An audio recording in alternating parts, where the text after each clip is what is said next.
A smartphone in a child's hands, salvation or a new problem? Digital therapy is rapidly entering our lives against the backdrop of alarming statistics. Every fifth child today faces psychological difficulties, from anxiety to depression. At the same time, access to qualified specialists is limited. Long queues, high costs, geographical barriers. Mobile applications and chatbots confidently enter this void, promising psychological help at the touch of a button. They are attractive due to their accessibility, anonymity, and lack of stigmatization. A child can receive support without fear of judgment. But can an algorithm truly replace live contact with a therapist? Can a program recognize subtle emotional nuances and nonverbal cues? And most importantly, are we creating an illusion of help instead of real support? These questions are becoming increasingly relevant as digital therapists penetrate the daily lives of children and adolescents. The history of digital therapy originates in the early 2000s, when the first researchers began experimenting with computer programs to support mental health. These were simple interfaces, offering basic relaxation and stress management exercises. No one could have then imagined that 2 decades later, we would be entrusting algorithms with the mental well-being of our children. The turning point came in 2010, when the advent of smartphones and tablets opened up new possibilities. The first children's mental health apps were primitive. Simple breathing exercises, basic meditations, and mood diaries. They looked more like games than therapeutic tools. The real breakthrough occurred in the mid-2010s, when major technology companies turned their attention to the growing crisis in children's mental health. Investments poured in. In 2018 alone, over $1.5 billion were invested in the field of digital mental health. The pandemic only accelerated this process, increasing the demand for remote solutions tenfold. Modern applications for children's digital therapy are no longer just a set of exercises. These are comprehensive platforms that use adaptive algorithms, elements of artificial intelligence, and principles of behavioral economics. They adapt to the specific needs of each child, analyze their emotional responses, and offer personalized interventions. What lies within the app your child uses to manage anxiety? Let's peer beneath the digital surface of a modern child psychotherapist. Contemporary mental health apps for children are complex ecosystems built on principles of behavioral science and game mechanics. At the core of most such solutions lies cognitive behavioral therapy, adapted for a digital format. This is a scientifically validated method that helps identify negative thought patterns and change them. Apps break down complex therapeutic concepts into interactive tasks understandable to children. Gamification is a key element of success. Children receive virtual rewards for completing exercises, track their character's progress, and unlock new levels. This mechanic transforms therapy from a boring chore into an engaging adventure. For example, in the My Calm Pond app, a child cares for a virtual garden that blossoms with each completed mindfulness practice. Adaptive algorithms are another advantage of digital solutions. They analyze the child's reactions, task completion time, and frequency of use, and based on this data, adjust the therapeutic program. If the system notices that certain exercises are causing difficulty, it can suggest an alternative approach or simplify the task. Mindfulness practices hold a special place in digital therapy for children. They are adapted to age-specific characteristics. Short, 5-minute meditations with vivid imagery and understandable metaphors. The child can choose the voice of a virtual mentor, background sounds, and visual accompaniment. An interesting feature of many apps is the use of narrative therapy. Children immerse themselves in stories where the main character faces similar emotional problems. Through storytelling, they learn to recognize their feelings and find constructive ways to express them. Digital therapy for children is not just an abstract concept. It's an entire ecosystem of applications and chatbots, each with its own specialization. Let's get acquainted with the most prominent players in this market. CalmCat is one of the most popular apps for children aged 5 to 9. It helps manage anxiety through interactive stories and breathing exercises.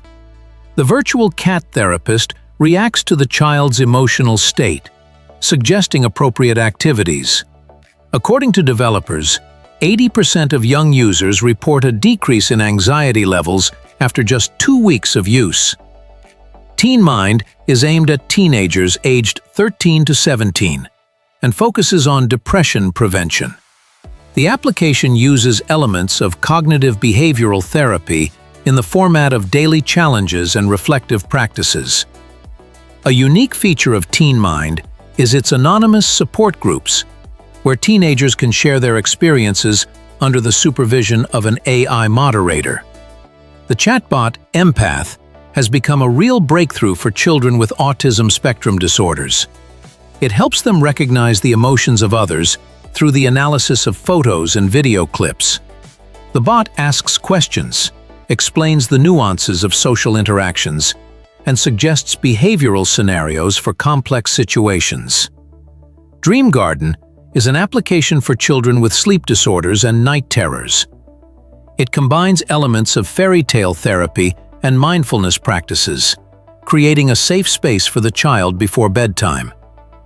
Parents note that after a month of use, 75% of children experienced improved sleep quality. Digital therapy has truly revolutionized the accessibility of psychological help for children. For the first time in history, quality support has become possible regardless of where the child is located, be it in a metropolis or a remote village. Geographic barriers, which for decades limited access to specialists, are now overcome with a single tap of a screen. In rural areas of Siberia, where there might not be a single child psychologist for hundreds of kilometers, applications become the only accessible resource for help. 12-year-old Ksyusha from the village of Tyozhny recounts, "When the panic attack started, Mom didn't know what to do. The nearest specialist was a 5-hour drive away. The app became my salvation. I learned to cope with the attacks myself." Financial accessibility is another important advantage. While a course of therapy with a professional can cost tens of thousands of rubles, many quality applications offer basic functionality for free or for a symbolic fee. This opens up access to help for families with limited budgets. Social barriers are also crumbling. In small communities where everyone knows each other, a visit to a psychologist can become a subject of discussion and stigmatization. Digital therapy ensures complete anonymity. For teenagers, who are especially sensitive to social pressure, this is critically important. In the digital world, the most crucial element that makes psychotherapy effective disappears: human connection. Screens create an illusion of contact, but can they replace the living presence of a therapist? Dr. Elena Morozova, a child psychologist with 20 years of experience, states, "Therapeutic relationships are a special form of human interaction that cannot be digitized. When I work with a child, I pick up on the subtlest changes in their breathing, micro-expressions, posture, all that remains invisible to algorithms." Research confirms up to 70% of therapy success depends not on the method, but on the quality of contact between the patient and the therapist. Psychologists call this phenomenon the therapeutic alliance, a special trusting space where genuine change is possible. A child's brain is particularly sensitive to live interaction. Neurobiologist Maria Kovalevskaya explains, "Mirror neurons are activated only during real contact. Through them, a child learns to recognize emotions, develops empathy, and social skills. Digital contact does not trigger these vital developmental mechanisms." Another aspect lost in the digital format is nonverbal communication. An experienced therapist reads what a child cannot or does not want to express in words. 13-year-old Kirill, who has undergone both traditional and digital therapy, shares. With the app, I could just put the phone down when it became uncomfortable. With the psychologist, that wasn't an option. She saw that I was struggling and helped me get through it. It was precisely these moments that turned out to be the most important. Can we trust smartphones with the mental health of our children? Science provides an ambiguous answer. Research into digital therapy for children is in its early stages, but it already allows for initial conclusions. A large-scale meta-analysis conducted by Oxford University in 2021 covered 127 studies of digital therapeutic applications for children and adolescents. The results showed moderate effectiveness for anxiety disorders, a 30% reduction in symptoms compared to the control group. However, the effectiveness of traditional therapy is higher, approximately 50%. Interestingly, applications show different results depending on age. For adolescents aged 14 to 17, effectiveness is significantly higher than for younger children. Professor Mikhail Levin explains, adolescents are better aware of their emotional states and can interact more meaningfully with digital tools. Younger children require external control and support. Critics of scientific research on digital therapy point to methodological problems. Most trials are conducted by application developers, which creates a conflict of interest. Furthermore, studies often focus on short-term results, from 4 to 12 weeks, while long-term effects remain poorly studied.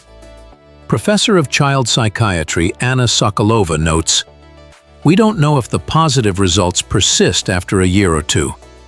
Mental health is a marathon, not a sprint. We need long-term studies with follow-up."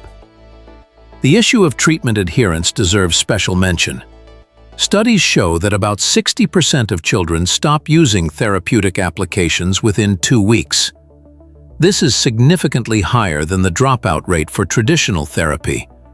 The story of 14-year-old Masha began like that of many teenagers, with growing anxiety before school presentations. At first, these were just fleeting worries, but gradually the situation worsened into a full-blown social phobia. Every time she had to go to the blackboard became a real ordeal. A racing heartbeat, trembling hands, a lump in her throat. I simply physically couldn't bring myself to raise my hand in class, even when I knew the answer for sure, Masha recalls. And if the teacher called on me, I would literally freeze with terror. Her parents noticed the problem when their daughter started making up excuses not to go to school. Traditional therapy was unavailable. There was no child psychologist in their small town, and trips to the regional center required significant time and money. A solution came unexpectedly. The school psychologist recommended the Mind Shift app, designed specifically for teenagers with social anxiety. Masha was skeptical. "Some phone is going to cure me." It sounded strange. However, the first sessions already showed results. The app offered a personalized program based on cognitive behavioral therapy. Masha started with simple breathing exercises and gradually moved on to more complex techniques. "I liked that no one saw my mistakes," the girl admits. "I could practice at my own pace, without fear of judgment." A key element was the virtual exposure function. The app created simulations of stressful situations with gradually increasing difficulty. First, there were recorded voices, then videos with classmates, and later, full-fledged virtual presentation scenarios. After 3 months of regular sessions, Masha was able to overcome her fear and deliver a report in front of her class. "That doesn't mean the anxiety has completely disappeared," she clarifies. "But now I have the tools to cope with it." The story of 10-year-old Dima was supposed to be another successful example of digital therapy. After a car accident in which the boy sustained not only physical injuries, but also severe psychological trauma, his parents sought every possible way to help their son. Traditional therapy required weekly trips to a neighboring town, which was difficult to arrange due to the parents' work schedules, and the child's health condition. "We had high hopes for the Trauma Help app," says Dima's mother, Olga. "It had received many positive reviews and even medical certification. It seemed like the perfect solution to us." The first few weeks of using the app indeed showed some improvements. Dima performed interactive exercises designed to work with traumatic memories and even began to talk about what had happened. Before, he had flatly refused to discuss the accident. However, progress soon stalled. The boy began to avoid sessions with the app, and nightmares and sudden panic attacks returned with renewed force. The virtual assistant could not recognize the subtle signals indicating that some exercises were causing Dima re-traumatization instead of a therapeutic effect. The algorithm operated according to a standard scheme, explains child psychotherapist Mikhail Solovyov, whom the family eventually consulted later. But every child's trauma is unique. What helps one can harm another. The app is incapable of reading micro-expressions, bodily reactions, changes in breathing. All that an experienced therapist relies on not to cross the fine line between therapeutic intervention and re-traumatization. The success of digital therapy for children largely depends on parental involvement in the process. Even the most advanced application cannot replace parental support and control. Modern developers understand this well, creating special functions for family interaction. Parents are key allies in digital therapy, explains child psychologist Natalia Svetlova. They create a safe context in which the child can apply the acquired skills in real life. Most quality applications offer parental dashboards. These are special interfaces where adults can track the child's progress, receive recommendations, and even participate in joint exercises. For example, the Family Plus app has a tandem mode where parent and child perform synchronous meditations or mindfulness practices. However, parental involvement comes with a number of challenges. Many adults experience digital anxiety, a lack of confidence in their own competence when working with technology. Others, on the contrary, completely delegate responsibility to the application, withdrawing from the process. The golden mean is conscious partnership, believes family therapist Andrei Volkov. A parent should be neither a passive observer nor a controlling overseer. Their role is to be a sensitive guide. An important ethical aspect is informed consent. Children, especially younger ones, cannot fully understand what data the application collects and how it is used. This responsibility falls on parents, who must carefully study privacy policies and make informed decisions about their child's digital footprint. Behind every children's digital therapy application lies a tangled web of ethical questions that we are only just beginning to unravel. When a child shares their deepest fears and anxieties with a digital assistant, where does this data go? Who has access to it? And how might it be used in the future? Mental health information is considered particularly sensitive personal data. For adults, this is already a serious issue, but when it concerns children, the ethical bar is raised even higher.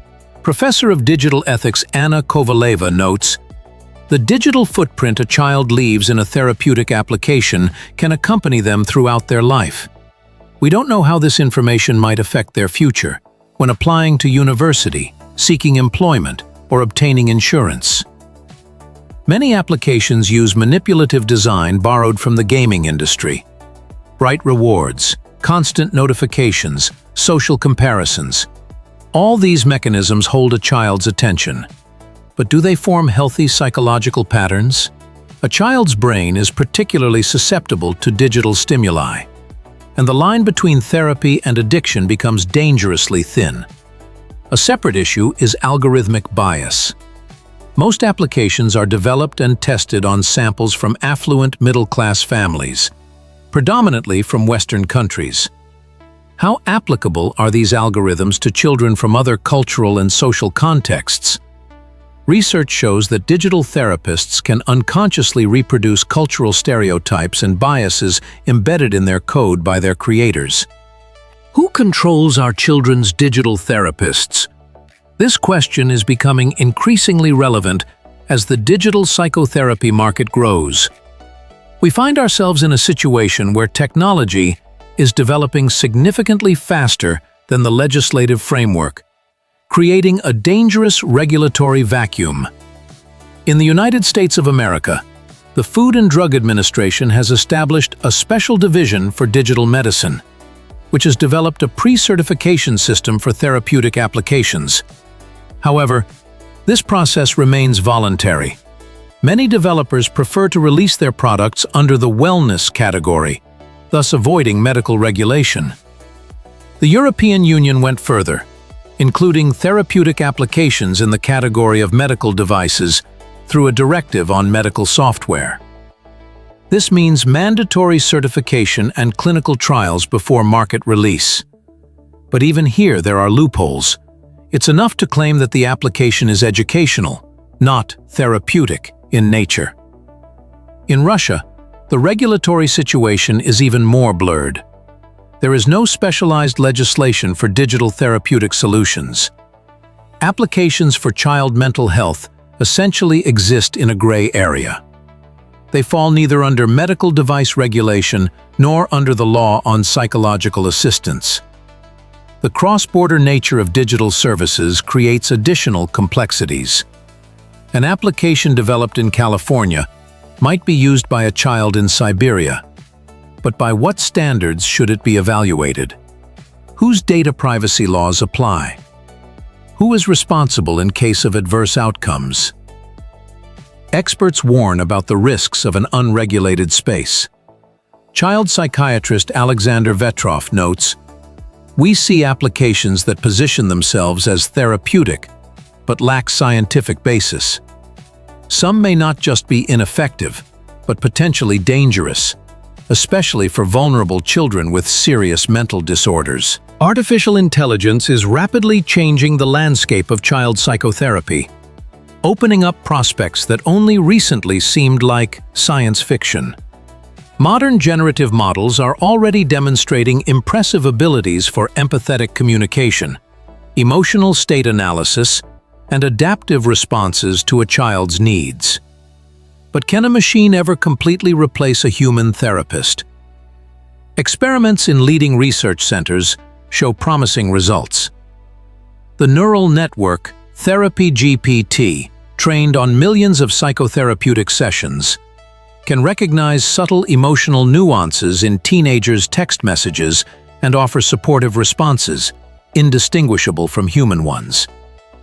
In blind tests, teenagers often cannot tell whether they are communicating with AI or a real psychologist. Personalization is becoming a key advantage of AI therapy. Algorithms analyze not only the content of dialogues, but also application usage patterns, data from wearable devices, and even typing characteristics. This allows for the creation of unique therapeutic protocols for each child, taking into account their temperament, cognitive style, and preferences.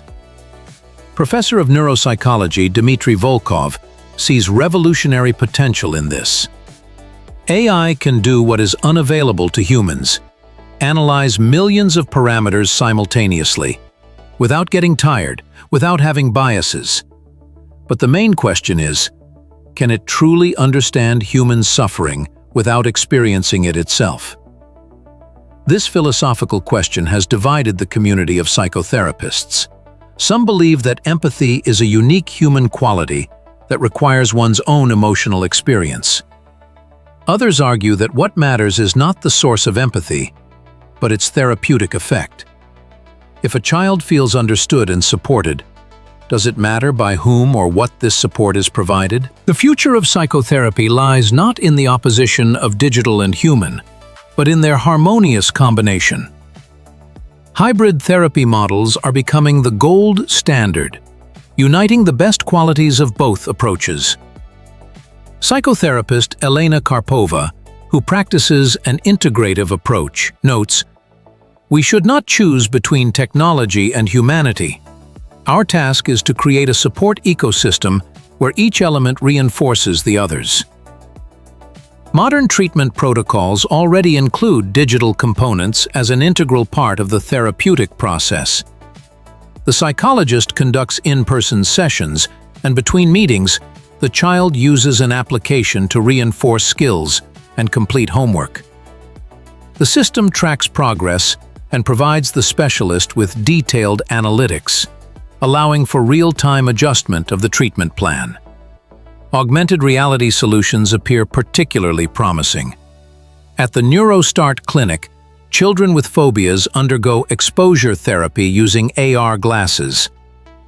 Virtual spiders or heights become part of the real space, but the therapist is always nearby, controlling the stress level and providing support. This approach combines technological precision with human presence. An interesting example of a hybrid model is demonstrated by the Psychological Navigator project. Here, artificial intelligence acts as a primary filter, conducting screening and routing. It determines the risk level, selects the optimal format of assistance, and recommends a specific specialist. However, complex cases are always referred to a human consultant. The ecosystem approach is becoming a new paradigm. Instead of disparate tools, comprehensive support environments are being formed, where applications, wearable devices, virtual, and real therapists work as a single organism, exchanging data and coordinating efforts. In such a system, technology does not replace human involvement, but frees it up for the most important aspect: deep emotional work that requires genuine contact. The future of digital therapy for children is not defined by technological capabilities. It depends on our values and priorities.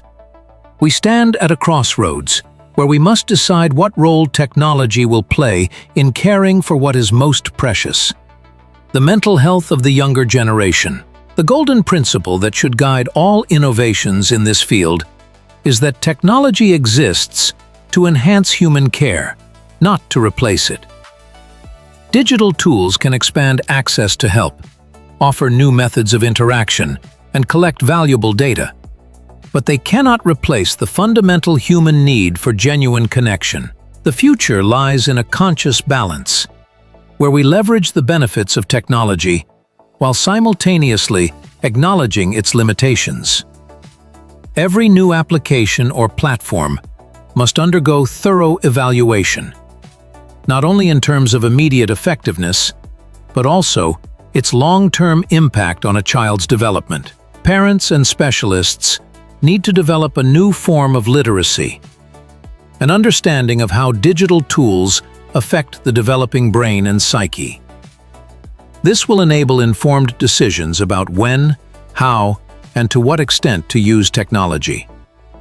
Society must demand transparency from digital therapy developers, an understanding of algorithms, data usage, and the scientific basis of methodologies. Only then can we build an ecosystem of trustworthy technologies. Ultimately, our goal is a world where technology serves children, not children serving technology, where digital tools help overcome barriers, but do not create new ones, where mental health care becomes more accessible, but does not lose its humanity. The future of digital therapy is in our hands, and it must be as multifaceted and unique as every child we strive to help.